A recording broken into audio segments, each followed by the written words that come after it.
Hello there! Thanks a lot for coming by PosterCentral.com's video blog today. I'm Pete Howard. And look at this beautiful 1965 jumbo window card for R&B artists down south. What's so unusual I find about this poster is the color scheme. How often do you see this? More like, have you ever seen this? My goodness, you've got purple, green, and yellow mixed up for the body of this poster. And that's a weird, I won't say weird, that's judgmental. I mean, it's an unusual combination that I've just never seen before. Maybe you have. And you know something, that's just not our perception. That may be very much what the designers at Posters Inc. in Philadelphia, who did this poster, thought to themselves. They thought, hey, let's mix it up a little bit. You know, we've never seen a green and purple one with yellow and stuff, not to mention the red venue information up top. And so as a result, you have a poster that really stands out for its uniqueness and difference, and so I really like it for that reason.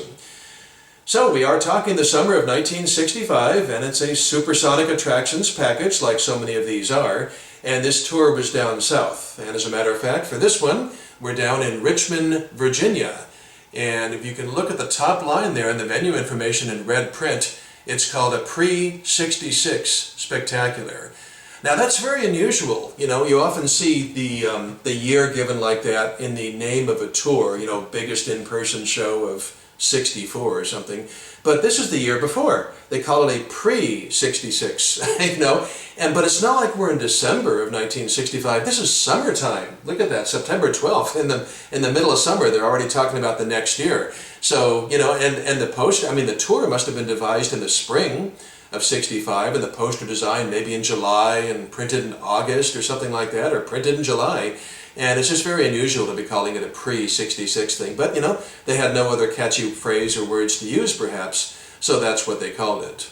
Now, as you can see from that red venue information stripped in for just this poster, Parker Field, Richmond, Sunday, September 12th, one show at 8 p.m., advance tickets $2 and at the gate $2.50.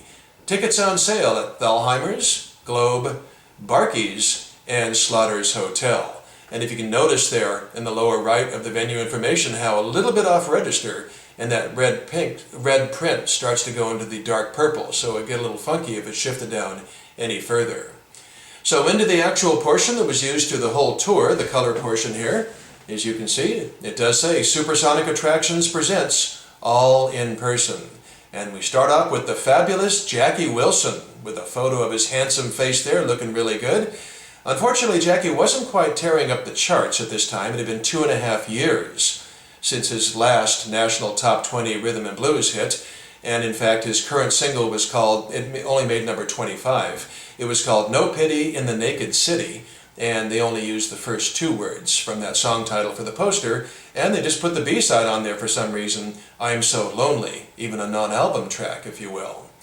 Then you've got Chuck Jackson on here. We know his name well if you're an R&B fan. He had just had a top 10 R&B hit with Something You Got, and it charted for 3 months. Well, instead, on the poster it says I Need You, which had charted for just 3 weeks. Okay. Right in the middle there, and the yellow starburst is Bobby Blue Bland. Great spot right in the middle of the poster. His new single, These Hands, Small But Mighty, would be his first hit in 2.5 years. But instead, on the poster, they have its B-side, Today, which they call It's Today. So the evidence really starts to mount that, you know, what were these people thinking?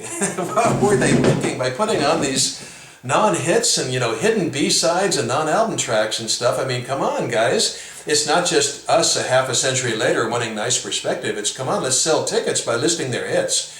Well, guess what? We can count on Motown for that. The legendary Temptations get the hit parade going with Since I Lost My Baby. That's right, a top 5 R&B hit and a top 20 pop hit that we all know from their greatest hits albums. Then you've got the Drifters, a legendary name, but very much near the end of their chart career. They did have a final top 10 R&B hit earlier this year at the club, but no, don't look for it on the poster. Their most recent B-side is listed. It was called The Outside World, and the typesetters put The World Outside instead. My hair's falling out. I'm scratching my head so much over these. Oh boy. Then you've got Maxine Brown off to the right there with her non-charting, 1965-45, and 7 more names of artists that never charted, as well as support musicians and MCs. So, this is really fun whenever I can do this, to show you two examples of the same poster from two different cities. And it's really fun to go from September 12th and jump ahead 8 days to September 20th. Look at this. Wow, isn't this fun? Pre-66 spectacular. Everything, in the color portion is the same. And you've got Chattanooga, Tennessee here. Look at that. Memorial Auditorium, Monday, September 20th. And you know what that means? By one day, it is still summertime. So what's with this pre-66? I won't harp anymore. Let's harp about the great unusual colors. That purple and green and yellow is just really sweet and unusual. And headlined by Jackie Wilson, the legendary great, no matter how weak his chart action was.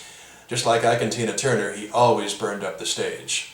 So a couple of great jumbos for you from 65, and thanks a lot for dropping by. We'll see you again for something soon. Take care. Bye-bye.